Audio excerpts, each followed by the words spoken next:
Hey guys, welcome back. So one of my friends asked me if I could explain to him how to wire up his belly tank racer. This should be a very simple video. I'm going to do this for him to answer his question. I figured I'm going to start recording these type of questions I get from friends and people on the internet.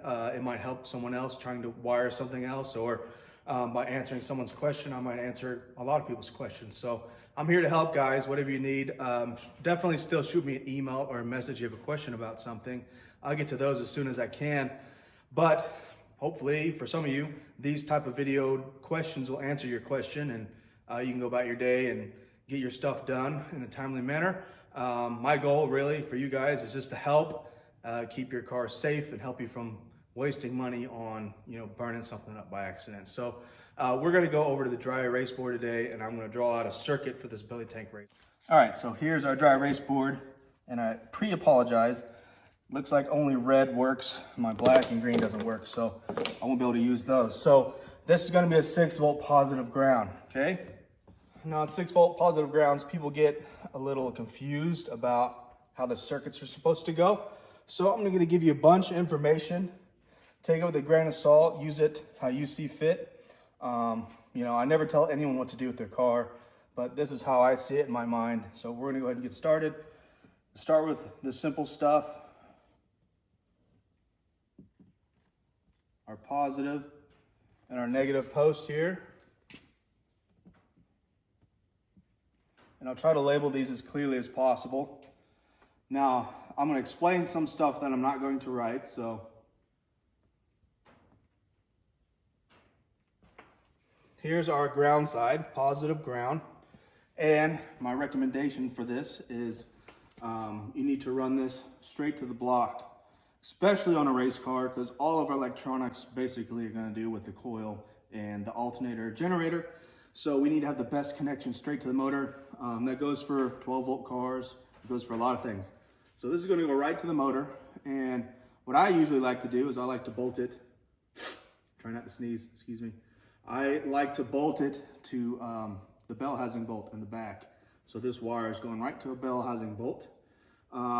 Sometimes, depending on space constraints, this wire can go right to the frame if it's a full fendered car. Then the same bolt hole from the frame here is also going to hold a wire that goes to the block. So you're kind of just jumpering these two together. Technically, it is a direct connection.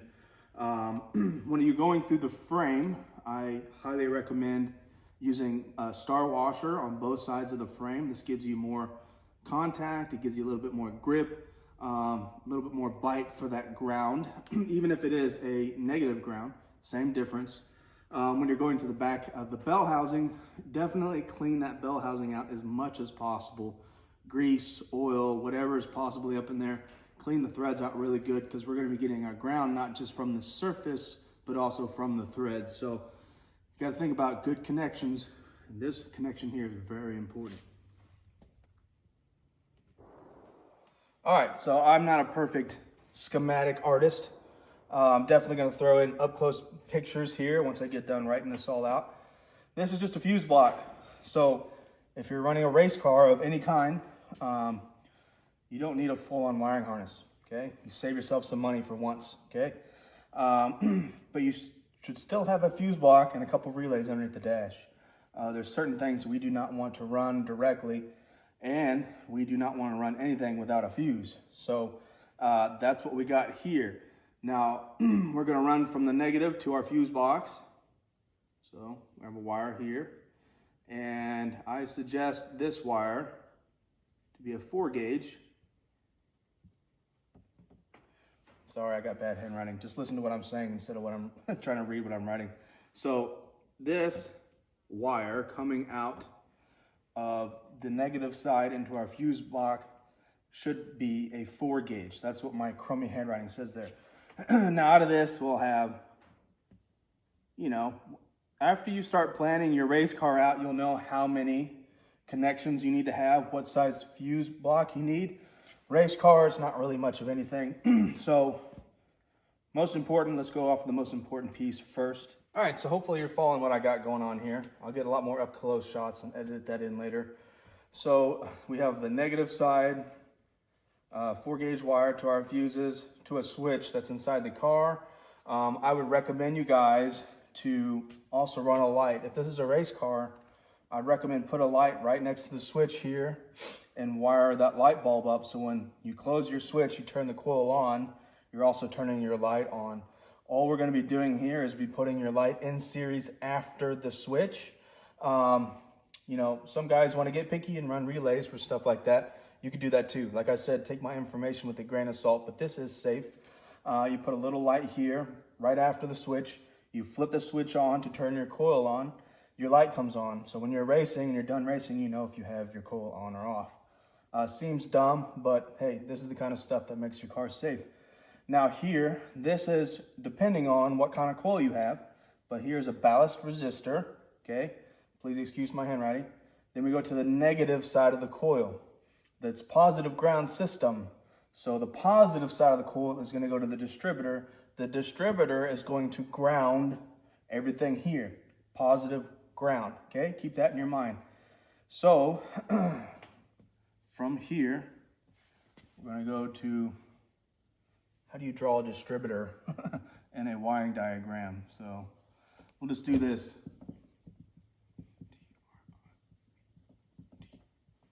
That's a distributor, okay?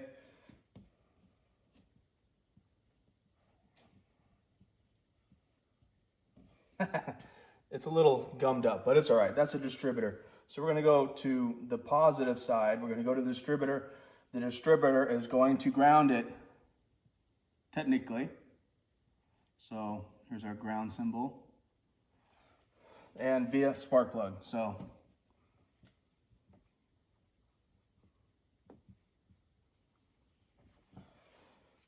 this gets the car to start and run. If you have a mag, okay, there's a little bit differences on this side, like we haven't written out yet, but you can start this up with a battery, take the battery away and run it off the mag, or we're gonna draw in an alternator. You can start it off a battery, take the battery away and run it off the alternator. So these are some good choices for you race car guys where weight means a big deal. So let's keep this going. Something I should add here. We need an on and off switch also up here. I recommend it anyways. It's up to you if you want to do it or not, but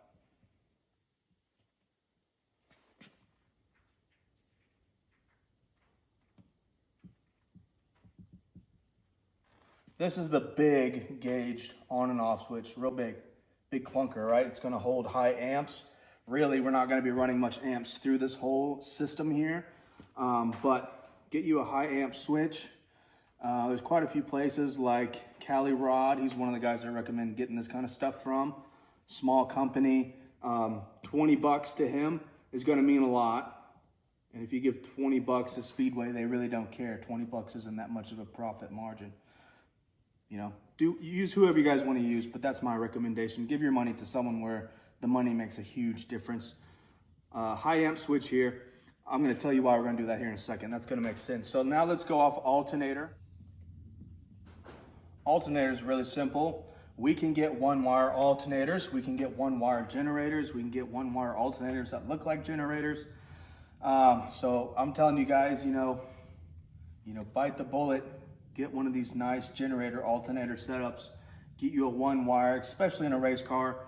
Otherwise, we're gonna have to wire in a voltage regulator and have a bunch of stuff going to the voltage regulator, switches and ignitions and all sorts of stuff.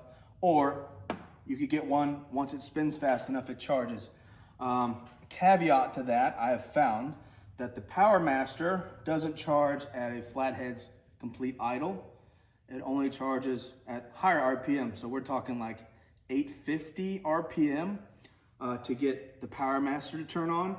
Vintage Auto Garage has black alternators that look really nice, subdued color, and they come on with the ignition switch.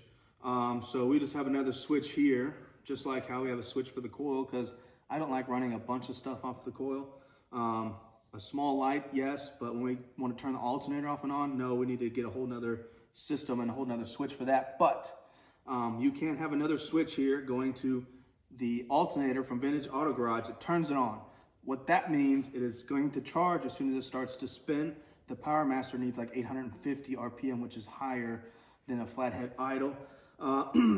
Then we can charge while idling with that type of setup. So keep that in mind. I run a Power Master in my stuff knowing it's not charging at idle, or you need to idle it up faster than what a flathead technically should be to charge, to make sure it's charging. So if we have a one wire here of some sort, what that means is the next series that I'm about to draw is you can have a nice connection for your starter and not need the battery, okay? The battery is just for the starter. You unplug it because it's running off the alternator now. You don't need the battery anymore. So keep that in mind with the race cars.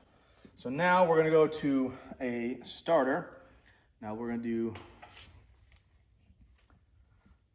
starter relay. So this is our starter relay. Pretty typical what you guys have seen. We have the battery side here. We have the starter side here. Then we have our two switches.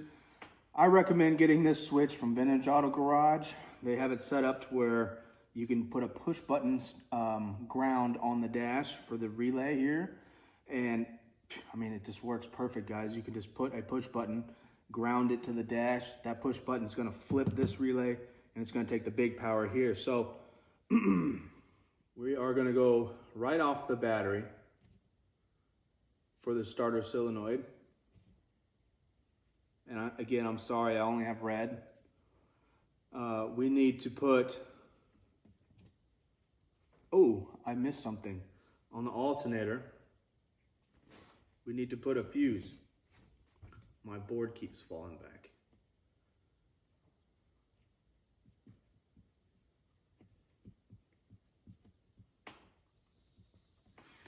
Alternator, we have a fuse, 125 amp.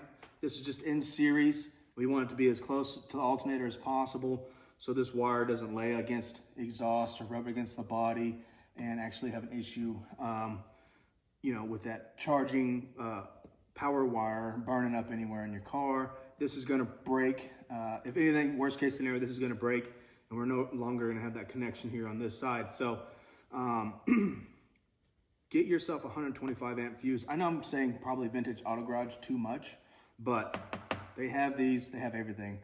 And great American-owned company. I like to rock with American-owned companies.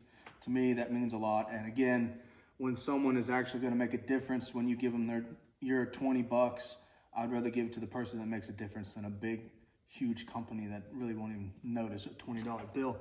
Okay, fuse, starter relay. We're gonna come right off the battery, okay? Then this is gonna go to the starter.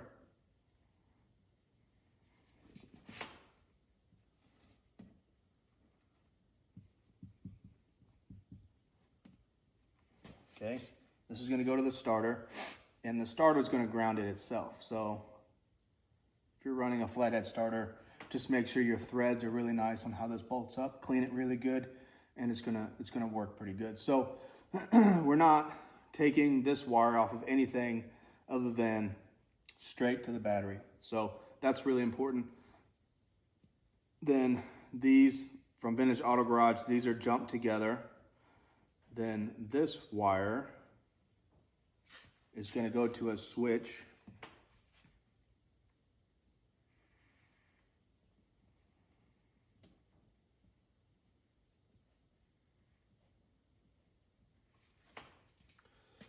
Switch. This is what a switch looks like on a wiring diagram. But the type of switch is not going to be like a relay looking switch. It's going to be a push button. So you guys are putting a push button on your dash, probably with all your gauges, the few gauges that you have, then should be a nice setup. So give yourself a switch, a push button switch, use a starter solenoid from Vintage Auto Garage.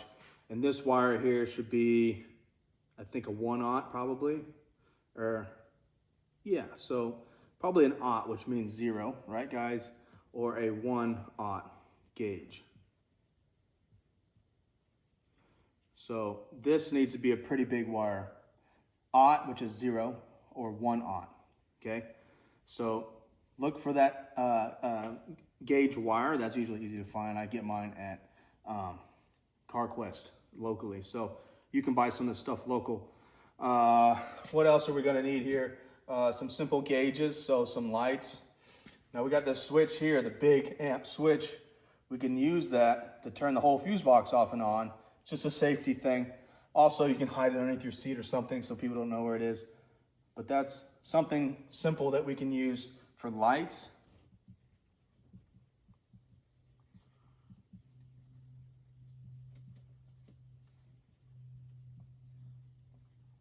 So what this says is lights dash gauges. Oh, my setup's falling over.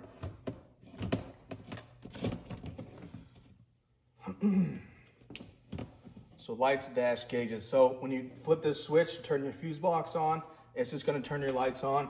I don't really see a need, guys, to go crazy with this. You know, it's a race car. If it's a full-on car, we're talking about more stuff, but a race car, we can turn that on with the master switch. If you really wanted to, you could just add a switch here and turn your dash lights on and off when you want to. But what we're talking about is really just the backlit gauges for temperature gauges. Most likely mechanical temperature gauges. Some of you guys might be running a later flathead if you're doing electrical temperature gauges. Okay, so this is gonna go the same thing. It's gonna go to that, to your gauges for the electrical, then it's gonna ground itself out with the sensor on the block, which is still technically a mechanical gauge. It's just electrical till you get to the sensor, which is mechanical. So keep that in mind for your gauge. If you have electric gauges, I would say just run another fuse for the lights, then one fuse for the gauges. Don't double up the lights and the gauges together because you're gonna create very small, but some resistance in your electrical gauges and you're not gonna get an accurate reading. So this can also go for your fuel gauge too. This setup, just like I said, run an extra wire here. We really don't need very many fuses. I just drew a big box just because I'm just sitting here with a dry erase marker. Let's see, so we have an alternator, we got a starter, and we got our coil set up. Then we have our gauges. Really, what else we're looking at is maybe a fuel pump. These big switch here, this, if you get the one I'm talking about, is the high amp switch. It has two terminals. One's a big gauge terminal, and one's a small gauge terminal. It's gonna run like 2 wires in, 2 wires out, as an example. And from this switch, you can run it to a fuel pump and put, you know, a fuse in line here, or you can run off one of these fuses here to a fuel pump. That's fine too, as long as your source is fused, which is what this symbol here is a fuse. So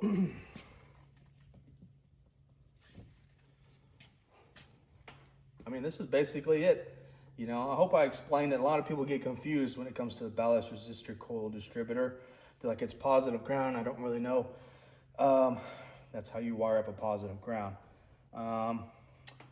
Battery, alternator, our gauges basically, starter, 1-aught. You know, some of my stuff uses 2-aught, but that's not really a big deal. 1-aught, 2-aught, something around there is fine. 4 gauge into the fuses. When we go out of the fuses, we could do 12. We could do 14 gauge for the wire coming out from the fuses. Ballast resistor doesn't care what direction it's wired up. If it says in and out, that's fine, but really it doesn't matter what direction because it doesn't have any diodes in it or anything like that. It's just the resistance rating that matches the coil. Whenever you get a coil, make sure you make these two things match: the coil, the ballast resistor, and the spark plug wires. The wires are really important. If you're running, let's say, points, you need copper core wires, and those require a different coil, and those require a different ballast. Make sure all that matches. If you're running Pertronics, which they do have 6-volt Pertronics, make sure you're running suppression core spark plug wires. You're running the right resistor coil, which usually doesn't require a ballast.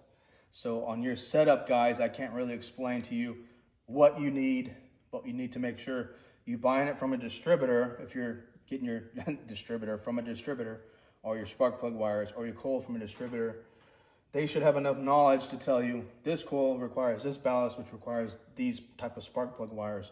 There's a lot of people you can get this set up from, like Millworks Hot Rod, Vintage Auto Garage, just to name a few. You call them, you tell them what you're doing. They have the knowledge to tell you this, this, and this all match. You're gonna be fine. Guys who don't like points or guys who don't like Petronics usually don't like it because they set this up wrong at one point in time, burnt something up and said, ooh, that's not reliable. Both can be reliable as long as you know a high rev motor cannot run points unless it's, heavy duty, spring points, because they'll float. But that's a whole nother story for a whole nother conversation. But I feel like this is the whole setup for a race car. I mean, I have my race car sitting right here behind me, and I'm just kind of thinking out loud as I was working on it. And yeah, I think this is pretty simple. If there's something that I missed, guys, put it in the comment section. Or if there's something that I didn't explain that's clear, also put that in the comment section. Make sure we get this conversation nice and clear, and everyone can understand it and help you get your race cars wired up. So see you guys at Trog. Peace.